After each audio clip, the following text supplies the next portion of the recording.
لو أنزلنا هذا القرآن على جبل لرأيته خاشعا متصدعا من خشية الله.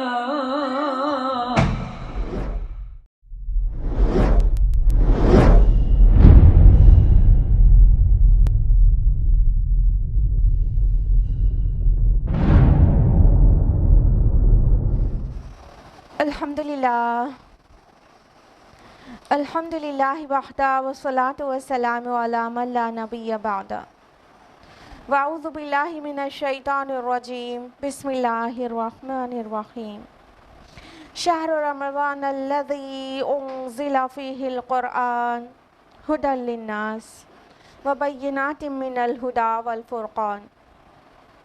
بسم اللہ الرحمن الرحیم. رب اشرح لی صدری ویسر لی امری واحلل عقدۃ من لسانی یفقہوا قولی.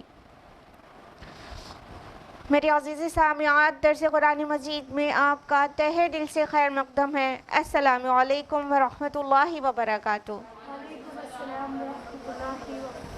کیسے آپ سبھی لوگ؟ الحمدللہ. روزہ بہت اچھی طرح سے گزر رہا ہے رمضان المبارک میں انٹینسیو عبادات کے ساتھ.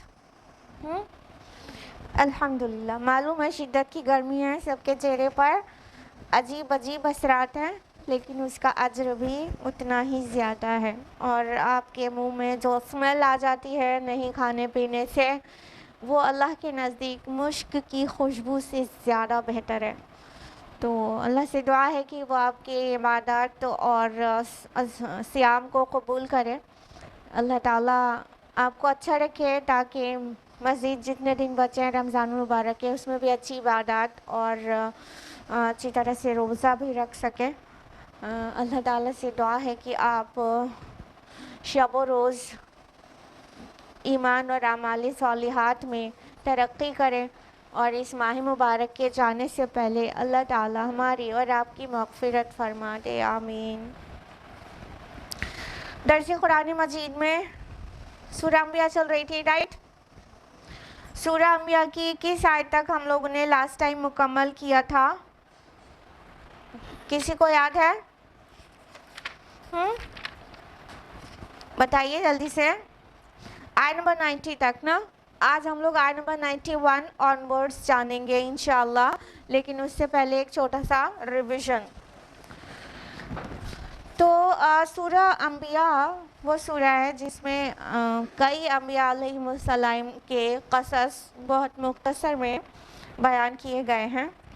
تو بہت سارے نبیوں کا ذکر کرنے کے بعد ہم لوگ نے جو لاسٹ ٹائم کیا تھا وہ یہ جانا تھا کہ اور ذُنُّون کس کو کہا گیا؟ مچھلی والا یونس علیہ السلام کو. ایگزیکٹلی. اتنا سیم کے کیوں بتا رہے؟ بالکل صحیح بتا رہے.